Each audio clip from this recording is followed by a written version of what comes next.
Quand les gens vous maltraitent, ils savent bien qu'ils vous maltraitent. Et quand vous les aimez, ils vont avoir horriblement honte de ce qu'ils ont fait. Restez avec nous dans Jouissez de votre vie.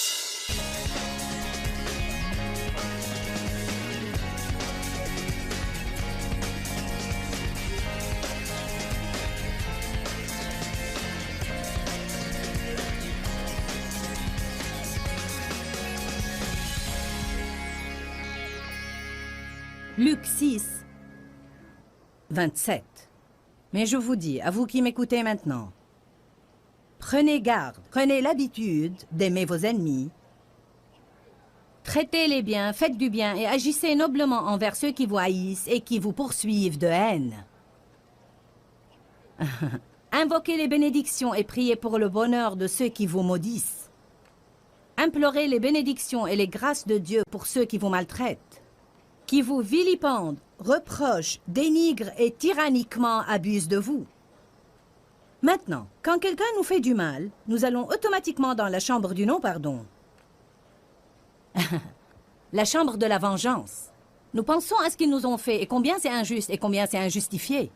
Et comment la prochaine fois qu'on les verra, nous allons nous disputer avec eux, ne pas leur parler. Ou quand j'irai à cette fête, s'ils sont là, je vais quitter. Je ne vais pas aller à l'action de grâce chez ma mère, s'ils vont y aller. Je ne vais pas y aller. Dieu, je ne vais pas y aller. Je ne peux plus supporter, je ne vais pas y aller. Je ne vais pas leur offrir un cadeau de Noël. Je ne vais pas leur offrir un cadeau. Nous faisons des projets. Et nous n'avons point l'intention de bénir nos ennemis, ni de leur faire du bien. Nous ne prions pas pour eux, et nous ne voulons pas les bénir. Mais croyez-moi, vous le pouvez. Une chose m'est arrivée il y a 1 an. J'avais reçu la nouvelle que une de mes employées était dans un restaurant et il y avait une personne là-bas, 2 personnes avec qui l'on traitait d'affaires. Ils n'étaient pas de nos employés, mais ils étaient 2 hommes d'affaires de 2 compagnies avec lesquelles on traitait. Et notre ministère était en train d'assurer un grand revenu à ces 2 compagnies. Et les voilà assis dans ce restaurant, en train de médire de moi. Eh bien, personne ne peut dire combien d'argent ils gagnent. Mais vous savez, les gens parlent de choses alors qu'ils n'ont pas la moindre idée de la vérité. C'est si ridicule de juger quelque chose quand vous n'en savez rien. Et savez-vous quelle en est la cause? La forteresse de l'orgueil. La forteresse de l'orgueil s'empare de nos esprits et nous pousse à juger les choses et à penser que nous les connaissons bien que nous n'en connaissions rien. Et si nous croyons savoir quelque chose, nous ne voulons rien entendre de personne. Nous ne voulons rien apprendre. Nous allons parler de la forteresse de l'orgueil avant que cette série ne prenne fin, car c'est un problème majeur dans notre façon de penser. Vous avez l'air innocent. Savez-vous pourquoi? Parce que l'orgueil se cache. Toute personne qui l'a ne pense pas qu'elle l'a. Parce qu'il est trop orgueilleux pour l'admettre. Par conséquent, je vais vous indiquer les symptômes de l'orgueil. Et peut-être allez-vous reconnaître vos symptômes et finir par reconnaître votre orgueil.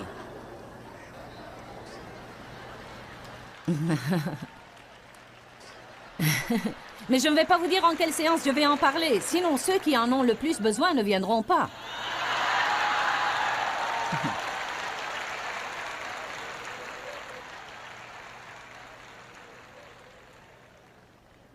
Revenons à nos moutons. Ils étaient en train de parler de ces choses dont ils ne savaient rien et ils me jugeaient. Mon employée s'est énervée. Elle est revenue furieuse. Contre eux, bien sûr. Elle nous a informés car elle a cru que peut-être nous devrions faire quelque chose. Eh bien, croyez-moi, je me suis couchée cette nuit-là et j'ai commencé à planifier. Alors je disais, j'étais couchée dans mon lit. Je ne parlais pas, je pensais, ça suffit. Je vais les appeler, oui, je vais les convoquer, et je vais leur dire, mon employé vous a entendu dire cela, et je ne vais plus traiter avec vous, et si vous pensez que je vais traiter avec vous, je vais appeler vos supérieurs. Je vais, et je vais, et je vais, et je vais. Et je sentais que j'avais tout à fait raison. Que j'étais justifiée dans les actions que je me proposais de prendre, parce que ce qu'ils ont fait était injuste, et j'avais le droit de faire ce que j'allais faire. Mais vous savez, pas nécessairement parce que si on est à ce niveau-là et que quelqu'un descend à un niveau beaucoup plus bas pour nous attaquer, pourquoi devons-nous nous abaisser à son niveau pour nous venger?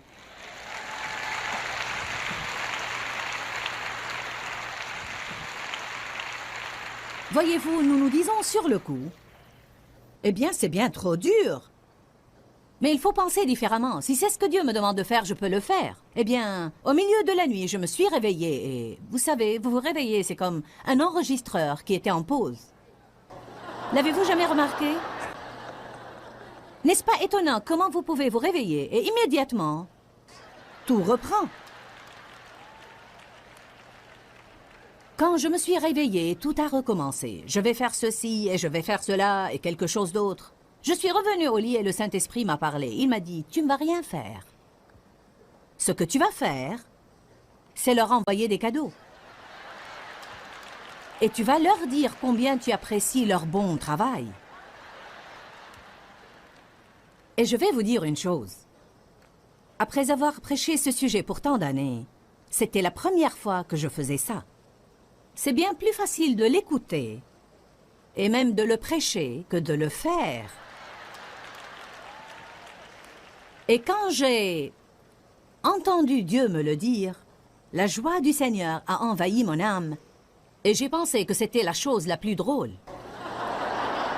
J'ai pensé, maintenant, ça va être drôle. Voyez-vous, la Bible dit, vous surmontez le mal par le bien.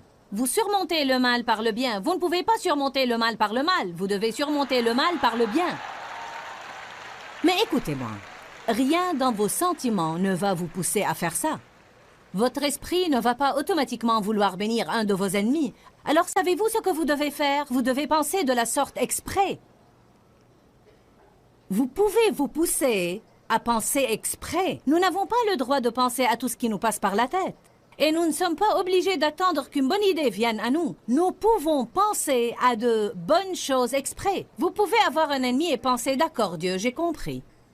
Maintenant, j'aimerais aller dans la chambre du non-pardon et penser toute la journée à tout ce qu'ils m'ont fait, mais je vais redécorer cette chambre. Et je vais l'appeler la chambre où je bénis mes ennemis.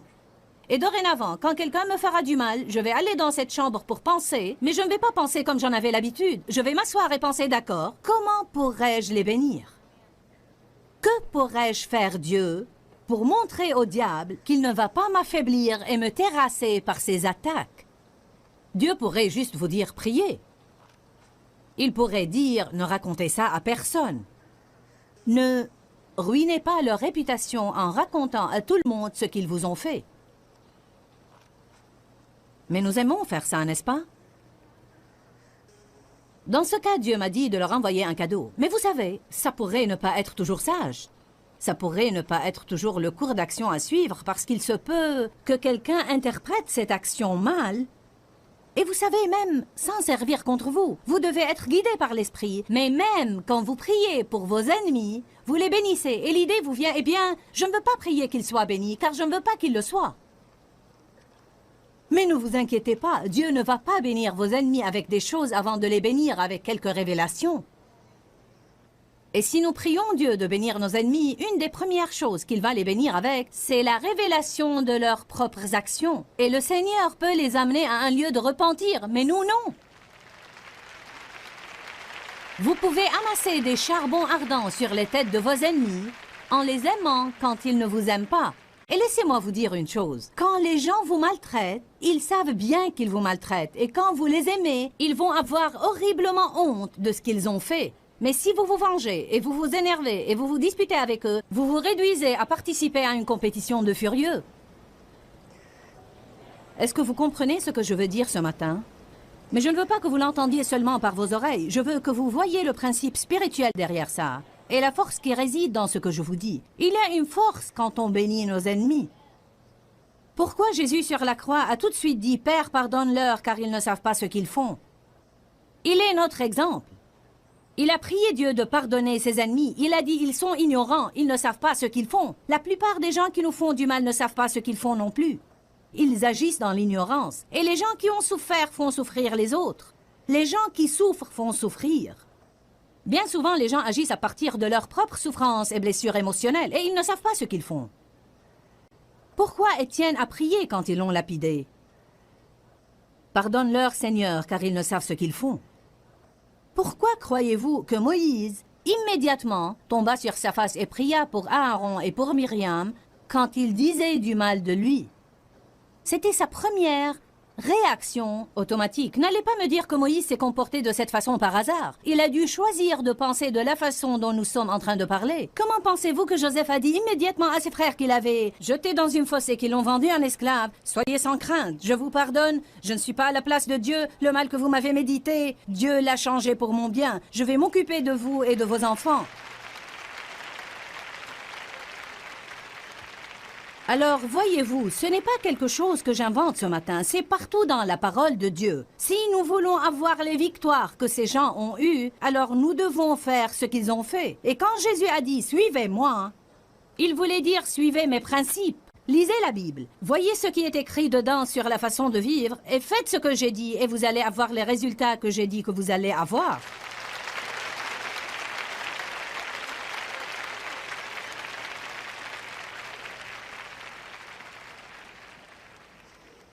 Nous devons penser différemment. Nous devons apprendre à regarder les gens qui nous font du mal et dire « Savez-vous quoi? Vous ne devez pas le leur dire, mais dans votre esprit, dites « Vous avez un problème. Et je vais prier pour vous et pour votre problème, mais vous n'allez pas détruire ma vie avec ce problème. »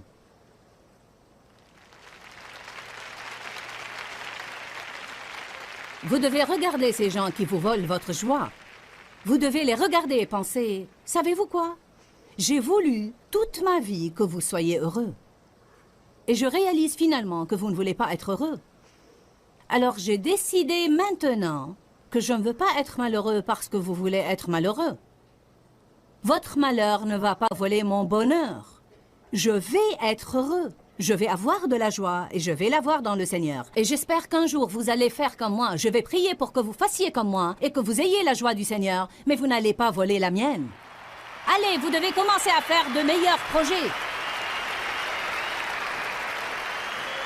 Peut-être vivez-vous avec un grognon que vous regardez 25 fois par jour et pensez « Tu voles ma joie, tu voles ma joie, tu voles ma joie. Je ne peux pas te supporter, tu voles ma joie. Je ne pense pas pouvoir vivre avec toi plus longtemps. Dieu, je ne peux plus supporter ça. C'est bien trop dur, Dieu. »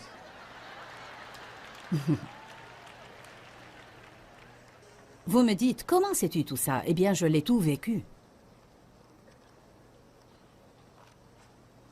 Les gens me harcèlent parfois pour ne pas avoir un tas de diplômes officiels. De quelle université es-tu sorti? J'ai été à l'école du Saint-Esprit, merci beaucoup.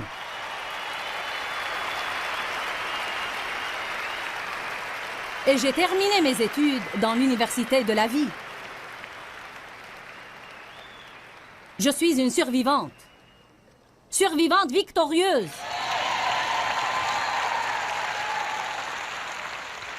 Peut-être n'ai-je pas beaucoup d'éducation, mais j'ai beaucoup d'expérience. 1 Pierre 2. Nous pourrions sortir de cette chambre, mais nous devons y rester encore une minute. Je sais que vous voulez voir d'autres chambres dans la maison, mais... Nous devons prendre complètement soin de celle-ci d'abord. Combien d'entre vous ont besoin de rester dans cette chambre un petit moment? Si vous venez ici furieux contre quelqu'un, je prie au nom de Jésus que vous puissiez sortir, pas furieux du tout, et que vous ayez une compréhension de la réalité et penser « Qu'est-ce que je fais? En quoi ça aide tout ça? À quoi bon? Ça ne change pas les gens. Le savez-vous? Rester furieux contre eux ne va pas les changer. Dieu seul peut les changer. Dieu peut pénétrer à l'intérieur d'une personne et changer son cœur. Eh bien, c'est injuste.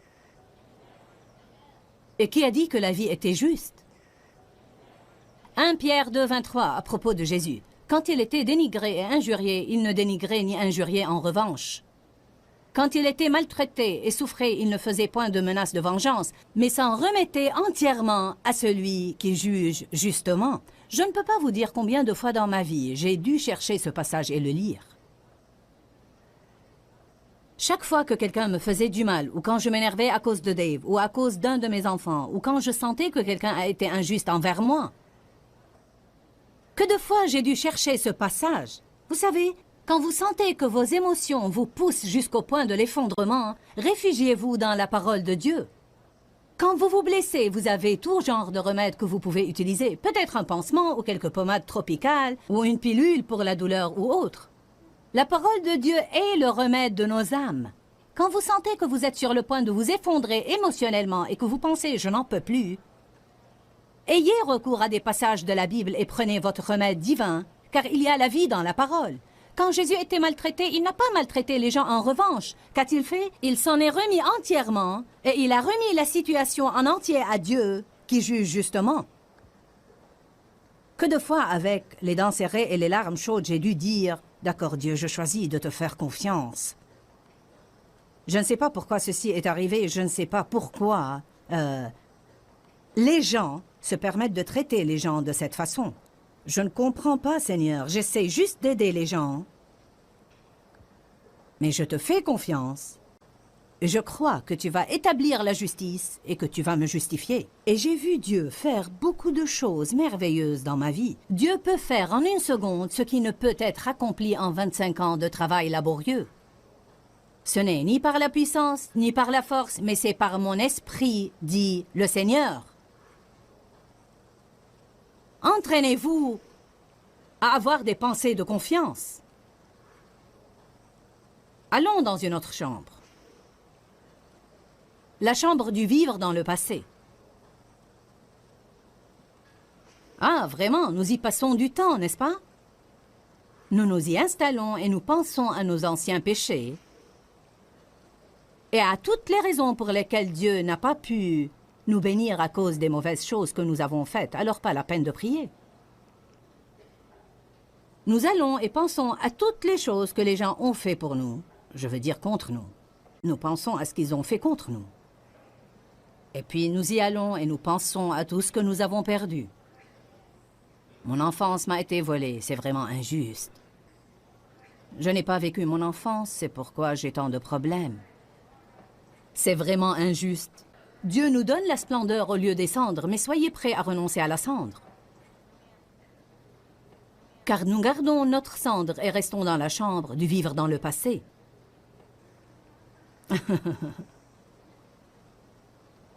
C'est comme lorsque certains ont incinéré quelqu'un et puis ils gardent la cendre parce qu'elle leur rappelle cette personne. Vous savez comment. Eh bien, vous pouvez faire ce que vous voulez, mais moi, je ne vais pas garder la cendre de ma vie passée parce que je ne vais pas aller me mettre dans la chambre du vivre dans le passé et regarder ma cendre.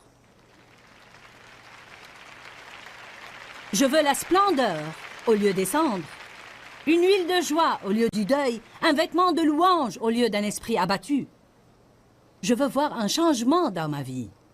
Et je ne veux pas passer toute ma vie dans l'amertume parce que j'ai eu un mauvais début. Vous savez, oui, le début est important. Et c'est dommage si vous avez mal débuté, mais votre début est loin d'être aussi important que votre fin.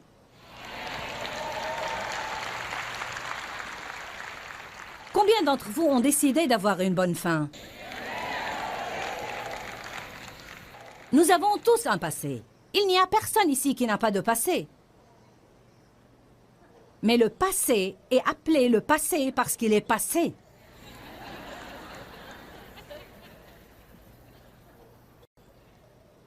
Dieu n'est pas le grand jeté. Jésus dit, pourquoi êtes-vous perturbés? Je suis.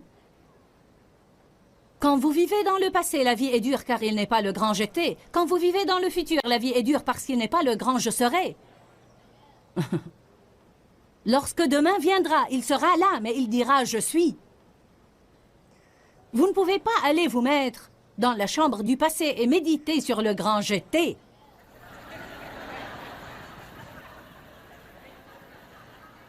Je vous vois là-bas.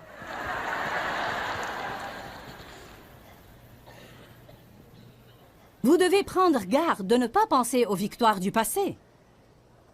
Car parfois, vous pensez aux choses qui sont arrivées dans le passé, et ainsi, vous n'êtes jamais satisfait avec tout ce qui se passe maintenant. Eh bien, je me rappelle quand... Amen. Je me rappelle la victoire que j'ai remportée il y a 10 ans. Ou n'importe, vous savez.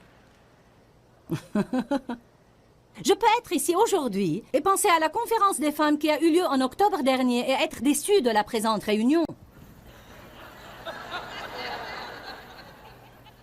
Car j'avais 16 000 femmes et plus et nous avons déchiqueté le diable.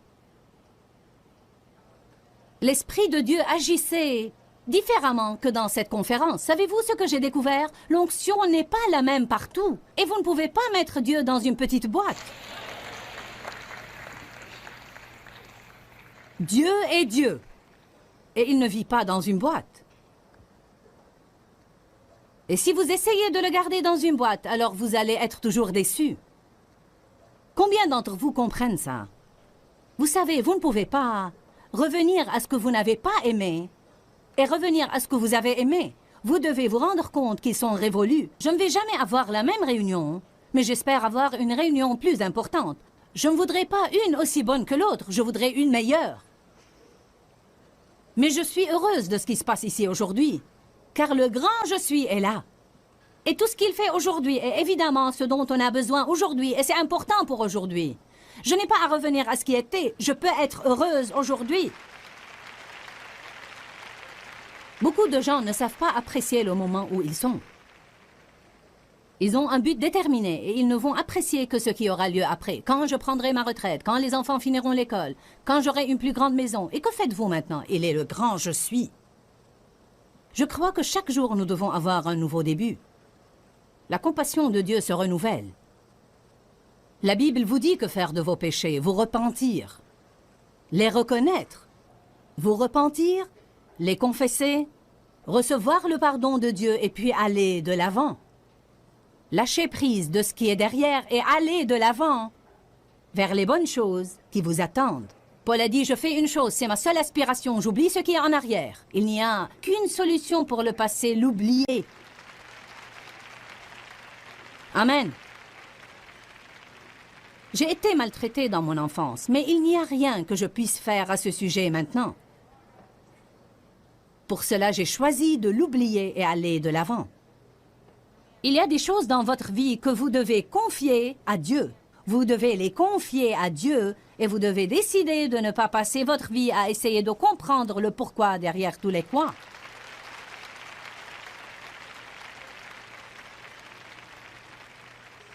Il y a au moins 10 à 12 personnes qui avaient besoin d'entendre ça.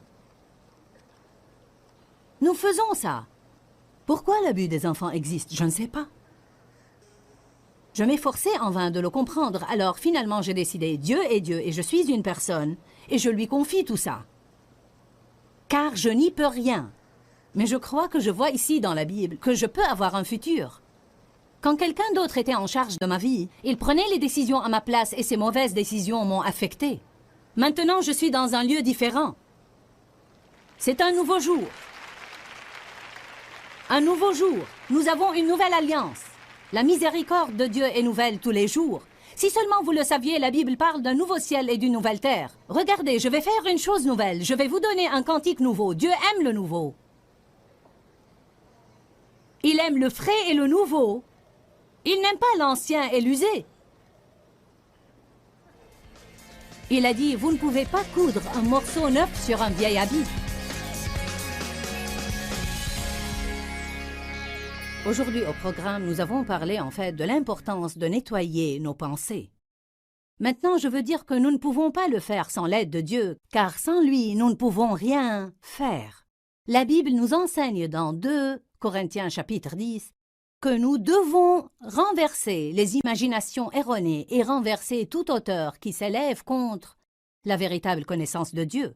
Cela nous apprend que nous devons penser à ce que nous pensons et que nous devons être responsables de nos pensées, vraiment responsables de nos pensées, et que nous ne devons pas penser à tout ce qui nous passe par la tête. Camp Seigneur Cantal 40095-6300 Larnaca, Chypre. Ou bien visitez notre site web www.joycemeyer.org/fr.